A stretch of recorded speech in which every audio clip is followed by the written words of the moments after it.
Hey, salut tout le monde. J'espère que vous allez bien. Bienvenue à l'Église 180 en ligne. Bienvenue si vous joignez à nous pour une des premières fois. La première fois, je m'appelle David, je suis pasteur de l'Église 180. On est dans la série des 7 péchés capitaux. Je trouve intéressant en anglais comment est-ce que souvent j'écoute certains prédicateurs puis ils ont tweaké le Seven Deadly Sins plutôt qu'avoir des péchés capitaux, c'est plutôt les Seven Daily Sins. Et c'est des péchés que l'on fait tous, qu'on est tous coupables à un moment donné, un jour ou l'autre, et peut-être même à chaque jour. Et le sujet qu'on voit ce matin concerne la colère. Je vais lire le texte de Matthieu. C'est Jésus qui va nous parler. C'est un texte clé, justement, concernant la colère. Je vais lire ce texte-là, puis après ça, on va regarder qu'est-ce qu'on peut profiter, qu'est-ce qu'on peut tirer de cette parole-là de Jésus pour qu'on puisse avoir la victoire, qu'on puisse surmonter ce mal qui nous habite chacun d'entre nous en ce qui concerne la colère. Donc, Matthieu 5, les versets 20 et 26. En effet, je vous le dis, si votre justice ne dépasse pas celle des spécialistes de la loi et des pharisiens, vous n'entrerez pas dans le royaume des cieux. Vous avez appris qu'il a été dit aux anciens, tu ne commettras pas de meurtre. Celui qui commet un meurtre mérite de passer en jugement. Mais moi, je vous dis, tout homme qui se met en colère contre son frère mérite de passer en jugement. Celui qui traite son frère d'imbécile mérite d'être puni par le tribunal et celui qui le traite de fou mérite d'être puni par le feu de la géhenne. Si donc tu présentes ton offrande vers l'autel et que là tu te souviennes que ton frère a quelque chose contre toi, laisse ton offrande devant l'autel et va d'abord te réconcilier avec ton frère, puis viens présenter ton offrande. Mets-toi rapidement d'accord avec ton adversaire pendant que tu es en chemin avec lui, de peur qu'il ne te livre au juge, que le juge ne te livre à l'officier de justice et que tu ne sois mis en prison. Je te le dis en vérité, tu n'en sortiras pas avant d'avoir remboursé jusqu'au dernier centime.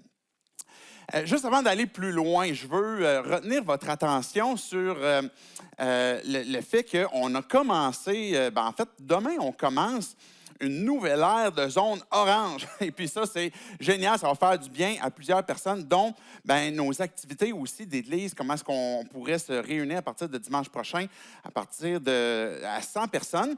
Donc, je vous invite à rester jusqu'à la fin tantôt. Après la prière, je vais vous donner quelques annonces. Donc, je vous invite à garder en tête comme quoi qu'il y a certaines informations qui vous seront communiquées à ce moment-là. C'était la semaine de relâche qui vient de passer, puis cette semaine, je prenais un temps avec ma fille, puis elle disait « Hey, pa, viens, là, viens. » Elle voulait me faire comme avec elle une espèce de quiz, tu sais, les genres de quiz qu'on fait sur Internet pour savoir comme différents trucs. Là, tu réponds à différentes questions, puis là, le quiz, c'était « Découvre la couleur de ton nom ». La couleur de ton nom. Je ne comprenais pas, mais je me suis dit, bon, c'est correct. Je passe un temps avec ma fille. Je vais essayer de découvrir c'est quoi la couleur de mon nom. Et puis là, avec la couleur du nom en question, ça donne certains traits avec les réponses que tu as données. Puis, c'est un peu comme plus pour s'amuser. Là. Et puis, ça donne certains traits de caractère que tu serais supposé d'avoir. Et puis là, bon, je réponds aux questions. Puis là, ça me donne que mon nom, c'est la couleur verte. Et puis là, on lit les qualificatifs qui vont avec mon nom. Et un de ceux-là, c'est douceur. Et à l'instant que ma fille voit que la douceur est supposée de me caractériser, elle éclate de rire. Elle a la douceur. Et puis là, imaginez l'impact que j'ai dû laisser à ma fille pour qu'elle se mette à rire quand elle voit la douceur, comme quoi que ça me caractérise pas du tout. Fait que là, j'ai dit, c'est pas vrai, va dans ta chambre. Non, c'est pas vrai. Si vous parlez, par exemple, à mes enfants ou à ma femme, ils vont vous dire que c'est vrai, David, il a la mèche courte. Il est facilement irrité par différents trucs. Les petites choses, des fois, de la vie peuvent facilement mériter que ce soit un bruit qui revient constamment, les petites choses qui brisent. Hier, je passais dans l'épicerie avec un chariot, puis je sais pas si vous êtes toujours comme moi, je pogne toujours le chariot avec la roulette en avant, tu sais, qui ne marche pas comme il faut. Mais tout le long, je suis comme, non, mais je pense que je vais m'arracher les cheveux de la tête. Mais ça nous caractérise tous, à quelque part, que ça peut être de l'irritation, de l'impatience, mais quand on parle de colère, on parle de quelque chose qui nous envahit encore plus, qui est un cran plus loin, un cran plus élevé, que la colère va détruire des gens autour de nous, mais nous détruire Nous aussi. Et puis, pas plus tard que cette semaine, je pense que c'était lundi, ben, on avait une nouvelle dans l'actualité d'un homme qui avait tué son ex avec son ex-blonde, avec son ex-belle-mère à coups d'hache. Et ça n'a pas de bon sens. Un point que même notre premier ministre Legault avait fait je ne sais pas si c'était conférence de presse directement liée sur ça, ou sinon, du moins, qu'il a apporté sa voix en disant comme quoi que ce n'est pas viril pour les hommes que d'être violents avec les femmes. La colère est quelque chose qui nous emmène à détruire. J'ai apporté une courte citation c'est Gilles Chamberlain qui commentait justement cette situation-là où un homme avait tué son ex-conjointe. Puis il disait, la colère qui a été décrite démontre une explosion de colère, cette scène qui a été décrite, un défoulement, une fureur. Je lisais d'autres articles, puis on décrivait ça comme quelque chose qui avait été qualifié comme une rage. Qu'est-ce qui peut nous habiter, qui nous emmène à un point que de détruire nos vies, de détruire même les gens qui sont près de nous puis qu'on aime? Il y a ce péché dans nos cœurs où on ne sait pas toujours comment le régler. On ne sait pas toujours comment aborder la question de la colère pour dire, j'ai besoin d'en être délivré. Puis, on pourrait penser comme quoi que la colère, dans le fond, habite peut-être juste certaines catégories de personnes. Il y a ceux qui se mettent en colère puis ceux qui ne le sont pas. Mais en réalité, on est tous susceptibles de se mettre en colère. J'ai apporté la citation d'une neuropsychiatre qui dit, puis je l'avais apporté en citant sur Facebook aussi pour annoncer ce qu'on allait parler ce matin. Maintenant, nous séparons les gens différemment entre ceux qui sont enragés et ceux qui l'expriment. La question n'est donc pas de savoir qui se met en colère, mais pourquoi nous nous mettons tous en colère. On est tous concernés par ce sujet-là, par les choses qui nous mettent en rogne. Quelqu'un qui, sur Facebook, dans les commentaires, est arrogant. Vous réagissez comment? On en voit à tous les jours du monde qui ont des arguments contraires à ceux qu'on pourrait avoir. Et puis, dans leur arrogance, on sent cette irritation, cette frustration-là. On a le goût de répliquer. Ou ceux qui ne savent pas rouler sur la route. Je ne sais pas si c'est quelque chose qui vous met en rogne, les gens qui ne savent pas partager la route. Ou bien les commandes à l'auto qui sont incomplètes. Ça, c'est frustrant parce que là, tu as ta commande, tu es parti. Puis qui revient vraiment sur sa route pour passer à l'endroit où la commande n'est pas complète? Mais on fait juste renfrogner puis rester frustré dans notre chemin encore pendant qu'on continue. L'incompétence d'une personne. Bref, il y a toutes sortes de choses qui nous mettent en colère. Et quand ça vient heurter particulièrement des valeurs, c'est quelque chose qui vient nous sortir encore plus loin, nous sortir de nos gonds encore plus fort. Quelqu'un qui par exemple, nous place en position vulnérable, qui fait qu'on est dans une situation où notre sécurité est compromise. On parlait tantôt de violence conjugale qui est en train de sortir de plus en plus. Peut-être que c'était caché, peut-être que c'est en train de ressortir, de s'exhiber encore plus, mais de compromettre la sécurité. Et quand on voit ce type de colère-là, mais on est indigné. Ça vient heurter une de nos valeurs importantes comme Québécois, qu'on a droit à la sécurité. On veut avoir une ville, avoir une province qui est sécuritaire. Et puis, ce type de choses-là ne devrait pas exister. Ça pourrait, par exemple, heurter nos valeurs de respect. Si je suis...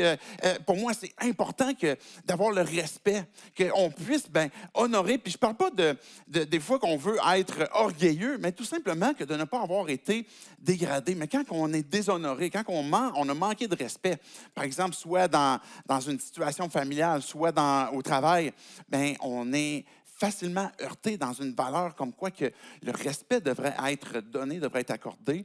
Puis là, ça nous frustre parce que, justement, ça a été compromis. Si on prend, par exemple, notre liberté, si on prend, par exemple, notre possibilité de pouvoir sortir le soir après 8 heures, on met un couvre-feu, c'est intéressant de voir comment est-ce que, justement, les derniers mois ont venu heurté avec les décisions qui ont été prises. Et puis, je ne suis pas en train de dire c'est bien ou c'est mal, mais quand on a une valeur comme quoi que c'est important, la liberté, bien, on ne veut pas avoir des choses qui vont venir contraindre nos habitudes et puis notre possibilité de pouvoir sortir quand on veut. Mais si on a une valeur, par exemple, de sécurité, de prendre soin des gens, bien là, à ce moment-là, on met certains critères qui sont là. Mais si on ne prend plus soin des gens, là, on est frustré, on peut être heurté. La colère peut nous amener, à être emporté par différentes valeurs, justement, qui sont heurtées. Et je vous cite un proverbe. Et les proverbes sont pleins de phrases qui nous encouragent en ce qui concerne la maîtrise de la colère. Proverbe 14, verset 29 dit « Celui qui est lent à la colère a une grande intelligence, mais celui qui est prompt à s'emporter proclame sa folie. » J'ai vu une statistique que je trouvais intéressante, qui était un peu résumée en disant que généralement, on va se mettre en colère envers ceux qu'on ne connaît pas. À peu près, ça arrive à peu près 25 du temps, c'est des personnes qu'on ne connaît pas, des étrangers. Mais la plupart du temps, 75 du temps, notre colère va se manifester envers nos proches, envers les gens qu'on aime, envers nous-mêmes. Et la colère est quelque chose qui quand elle a été exprimée, puis qu'elle a peut-être fait sa destruction, mais après ça, on vit une forme de honte et de culpabilité. On pourrait penser que c'est juste quelque chose qui s'extériorise. Si tu es quelqu'un qui est introverti, tu dis, ben moi, ça ne me concerne pas trop parce que je ne l'extériorise pas, la colère. Oui, la colère va s'extérioriser. Là. Il va y avoir des signes physiques là, où tu as les yeux qui sortent, tu as le teint plus rouge un peu, et puis peut-être tu portes des gestes agressifs. Peut-être tu peux même pleurer. Une forte colère peut même amener non seulement des gestes agressifs, mais peut conduire à des pleurs. Des fois, on pourrait voir une personne pleurer, puis c'est parce qu'elle est enragée, elle est frustrée. Ça peut nous amener à être irritable, mais ça peut être très intériorisé aussi, la colère, où ça nous emmène à se refermer sur nous-mêmes, à bouder. Ça nous emmène dans l'isolement ou justement à ne plus parler. On garde on parle plus, puis on va faire payer l'autre de par notre silence. Un zèle amer, une forme de ressentiment. Et puis quand que la colère est dirigée envers nous-mêmes, bien, ça nous emmène à toutes sortes peut-être de paroles, de discours intérieurs qu'on a envers nous-mêmes. On se traite de con, on se traite d'épais, on se traite de toutes sortes de noms, puis comme quoi que on ne vaut pas la peine, puis ça peut conduire à se faire du mal de différentes façons. On va revenir au texte qu'on a lu tantôt. Il y a ce que Jésus nous a parlé. Au verset 20, dans le fond, Jésus, puis j'en ai parlé la semaine passée parce que le texte du Sermon sur la montagne, que Jésus a parlé, par exemple, sur l'adultère, quand on parlait de luxure, ou bien cette semaine qu'on parle de colère. Mais ce que Jésus est en train de dire, c'est que notre justice, notre façon d'agir, selon ce que Jésus est en train de nous apporter, lui qui est Dieu incarné, qui est venu nous parler, il est en train de nous dire que notre justice doit dépasser celle des chefs religieux. Il est en train de mettre la barre très haute pour nous amener à prendre conscience de notre besoin qui est impératif. On a besoin d'un Rédempteur. Puis il va dire au verset 20, en effet, je vous le dis, votre justice, si elle ne dépasse pas celle des scribes et des spécialistes de la loi, des pharisiens, vous n'entrerez pas dans le royaume des cieux. On a besoin que notre justice, notre rapport avec la colère soit de loin meilleur que ceux qu'on peut imaginer, comme quoi que, il me semble qu'ils ont l'air maîtres d'eux-mêmes. Parce que la colère nous emmène à pécher, à détruire, puis à nous détruire. Puis versets 21 et 22, je vais relire aussi les deux versets pour qu'on puisse comprendre, mais c'est quoi le problème de la colère? Vous avez appris qu'il a été dit aux anciens, tu ne commettras pas de meurtre. Celui qui commet un meurtre mérite de passer en jugement. Mais moi, je vous dis, tout homme qui se met en colère contre son frère mérite de passer en jugement. Celui qui traite son frère d'imbécile mérite d'être puni par le tribunal et celui qui le traite de fou mérite d'être puni par le feu de la géhenne. Jésus est en train de mettre en perspective le meurtre et la colère. Il est en train de dire, vous avez appris qu'il ne faut pas tuer. Tout le monde est d'accord, là. Tout le monde est d'accord. Puis Jésus, il n'est pas venu pour abolir la loi. Il est venu pour accomplir la loi. Puis il n'est pas en train de dire, ben vous avez appris que, moi je vous dis que. Vous avez appris quelque chose comme quoi que, ben il ne faut pas tuer, mais moi je vais vous dire autre chose. Jésus, il va dans le même sens. Mais il va dans le même sens, même avec une coche, avec toutes les coches possibles plus hautes pour dire que, ben même la haine que tu as dans ton cœur, même si tu traites ton frère de con, de cave, d'imbécile ou d'heureux, d'imbécile heureux, ou bien de fou, ben tu mérites de passer en jugement. Tu mérites le feu de la géhenne. Mais c'est pour Dieu, là où est le problème, c'est que la colère a un effet de mort, un effet de tuer, comme le meurtre. Le meurtre, il va prendre la vie. Bien, la colère nous emmène à faire certaines actions, à dire certaines paroles qui apportent la mort. Et puis, pour Dieu, la valeur de la vie est extrêmement importante. Peut-être qu'on pourrait se dire, ouais, mais tu sais, Dieu, il est trop sévère. Dieu, il est trop... son jugement est trop sévère. On ne peut pas le porter. On peut pas... Tout le monde est coupable de ça. Et Dieu, qui nous a créés, qui désire entrer en relation avec nous, a placé la barre la plus haute sur la valeur de ta vie.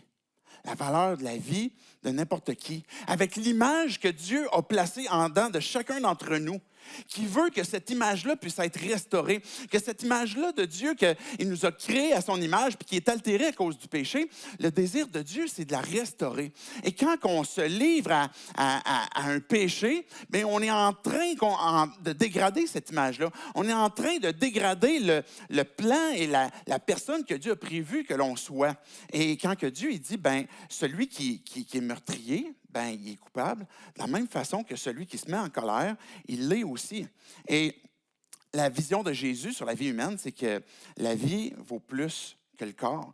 La vie est plus, et aussi plus que juste quelque chose qui est physique, mais qui est un état dans lequel Dieu nous invite à vivre et puis à profiter d'une qualité de vie, mais d'une relation aussi avec lui. Et aussi, ben, la colère nous fait croire toutes sortes de trucs. Quand on est en colère, le problème de la colère, c'est qu'on pense que la nôtre est correcte. Parce que personne qui se met en colère et qui se dit, ben, ou presque pas, qui se dit, ben, ma colère n'est pas justifiée. La colère nous fait croire toutes sortes de trucs. Quand on est en colère puis la fureur monte, bien, dans nos pensées, on veut faire quelque chose. Et c'est quoi? Elle vient nous faire croire que bien, on est puissant puis qu'on a une capacité à pouvoir faire quelque chose qui va transformer ce qui est nécessaire qu'il soit transformé. Et puis, il va y avoir certainement une énergie qui va se dégager, il y a une force. Puis, en réalité, ce que ça fait en nous, c'est que ça nous affaiblit. C'est drôle parce que le sport, souvent, est caractérisé souvent pour justement utiliser la colère. Parce que la colère est conduite justement à une force, à une énergie. Je me souviens, j'ai fait du football dans mon adolescence, de la boxe. Et puis, dans les deux cas, ben, les coachs nous encourageaient souvent à grimper notre agressivité. Et puis, ben, il y avait une énergie qui se dégageait de par cet état-là. Et puis, évidemment, ça dépend toujours de ce que tu fais dans ta tête de l'adversaire. Mais si c'est une énergie de pouvoir participer à ce jeu-là, à ce sport-là, bien, souvent, le sport, justement, va l'utiliser pour faire avancer l'équipe. Mais Éphésiens 4, verset 26. Éphésiens 4, verset 26, Paul, il va nous dire, Dieu, il nous dit, si vous vous mettez en colère, ne péchez pas. La colère en soi n'est pas un péché. Jésus, on a vu qu'il s'est mis en colère. Et la colère en soi n'est pas un péché. Sauf qu'elle nous conduit trop facilement au péché. Et quand on est habité de la colère, puis qu'on a cette énergie, cette force qui nous envahit, puis qu'on veut faire changer des choses, bien, ça va faire l'effet contraire. La suite du verset va dire que le soleil ne se couche pas sur votre colère et ne laissez aucune place au diable. Et ce qui est intéressant dans ce texte-là, c'est que laisser une place au diable, c'est de lui laisser un point d'appui. Je Je faisais référence tantôt au sport. Dans plusieurs sports, puis même dans plusieurs jobs que vous pourriez avoir, bien, l'idée d'avoir des points d'appui bien ancrés évoque justement la puissance. Si tu es bien appuyé sur tes pieds ou incluant une main aussi, comme quand tu descends d'un camion, il faut que tu sois bien appuyé, etc., bien, ça te permet de rester stable, ça te permet de rester en position de force. Mais la colère, ce que Dieu est en train de nous dire ici, c'est qu'elle nous enlève un point d'appui pour le donner au diable, pour lui donner un point d'accès, un point de force, une forme de levier sur nos vies pour venir nous détruire. Et c'est pour ça que Dieu nous dit, si tu te mets en colère, pêche pas. Puis assure-toi que dans cette parabole, que le soleil ne se couche pas sur ta colère. Si tu te mets en colère comme, je ne sais pas, moi, à 5h30, il faut comme tu règles ça avant 6h. Ce n'est pas tant l'idée, mais c'est de rapidement. Ça ne devrait même pas durer 24 heures. De régler ça parce que sinon, je suis en train de donner un accès à l'adversaire. On pense qu'on est en position de force quand on est en colère, mais ça crée le contraire. On est en train de se rendre vulnérable à l'adversaire, qui est en train de donner un point d'appui dans nos vies. Une autre chose que ça nous fait croire, c'est qu'on est en train de rendre justice. Parce que la colère est souvent générée par un sentiment d'injustice. Quelqu'un qui me tape ses nerfs, souvent, c'est parce qu'il est en train de voler ma qualité de vie, il est en train de prendre de mon temps, il est en train de voler mon espace sur la route dans laquelle je suis en train de conduire. Peu importe, la colère, souvent, elle est générée par un sentiment d'injustice. Et puis, on va se mettre en colère, puis ça va nous faire croire que, maintenant, je vais rendre justice. Et puis, je vais agir, je vais faire quelque chose qui va faire du bien. Et puis, mais ce que ça fait, c'est l'effet inverse. Jacques 1, les versets 19 à 20. Jacques, il va dire, « Ainsi donc, mes frères et sœurs bien-aimés, que chacun soit prompt à écouter, lent à parler, lent à se mettre en colère, car la colère de l'homme n'accomplit pas la justice de Dieu. »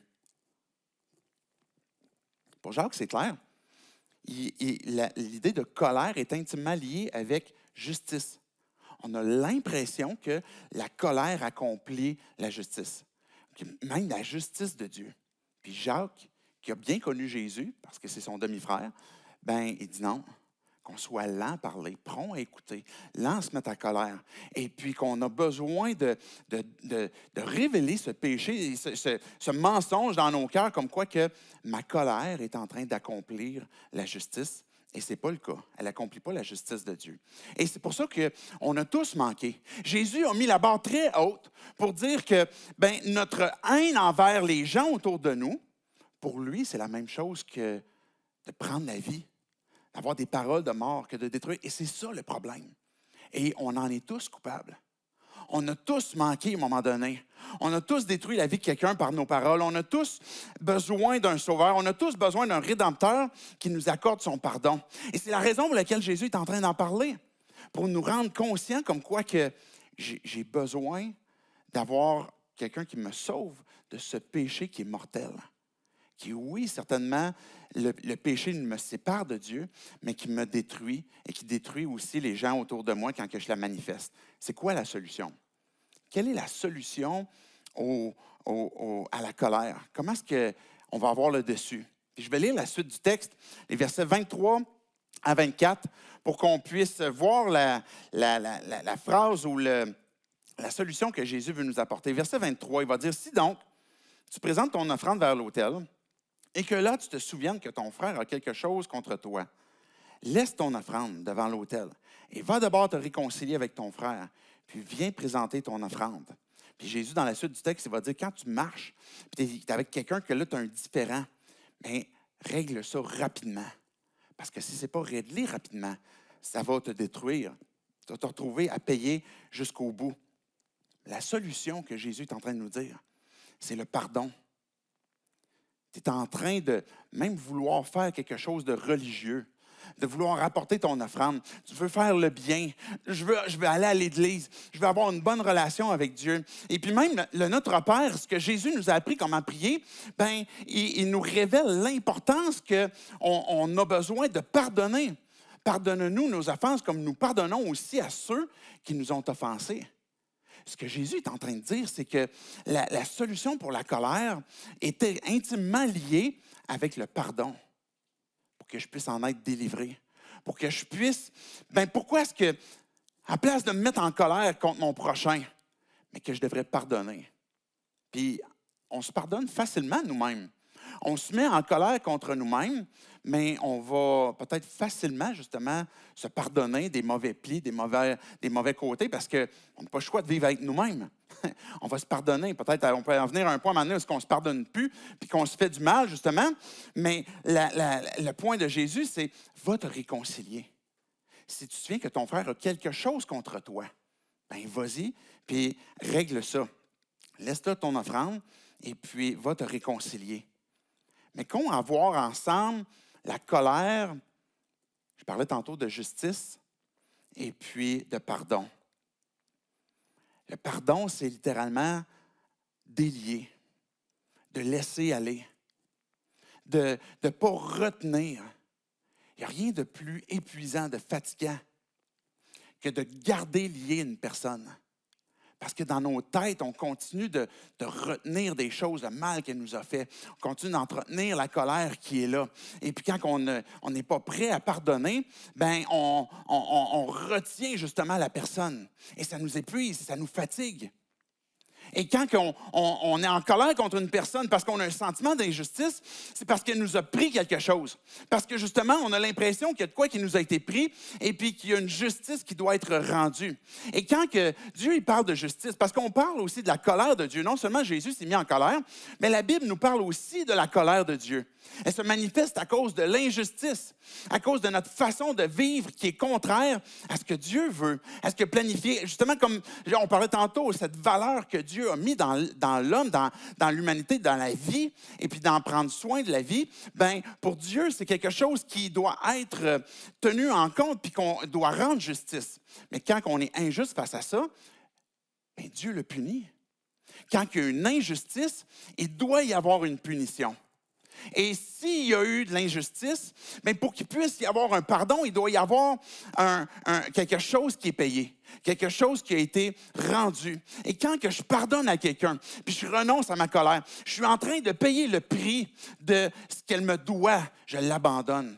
Je lui laisse. Parce que ultimement, c'est une démarche de foi où je fais confiance comme quoi que c'est Dieu qui donne. C'est Dieu qui va redonner. Ce que je me suis fait prendre, puis que ce de quoi j'ai envie de me mettre en colère pour faire la justice de Dieu, mais je l'abandonne à Dieu parce que je suis prêt à laisser aller, puis délier et pardonner pour me réconcilier, mais je suis en train d'appliquer ce qui me délivre de la colère.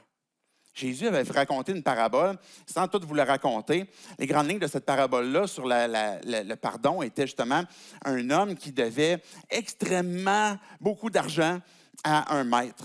Et puis, finalement, le maître lui a pardonné, lui a dit « OK, je te laisse ce que tu me dois, j'efface ta dette. » Et puis là, le gars, il sort de chez son maître, et puis là, il croise un gars qui lui doit une poignée de change.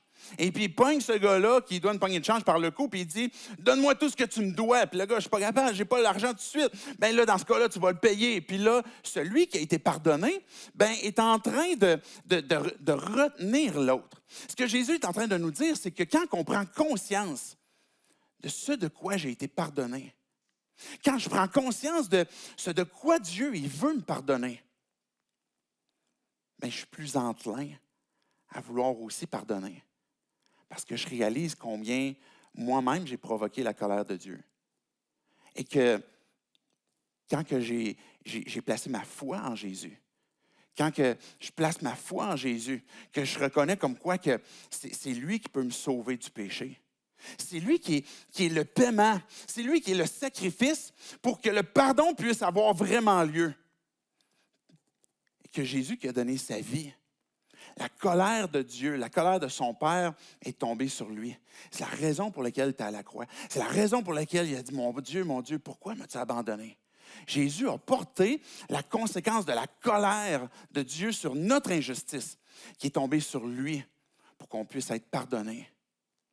Et quand que je comprends ça, quand je me rappelle ça régulièrement, quand de façon quotidienne, en place de... On va refaire continuellement des péchés quotidiens, mais quand que quotidiennement, régulièrement, je me rappelle la grâce de Dieu, l'amour de Dieu, la bonté de Dieu, le sacrifice qu'il a payé, la colère que je méritais et qui n'est plus sur moi. À partir du moment où j'ai placé ma foi en Jésus, la colère de Dieu n'est plus sur nous.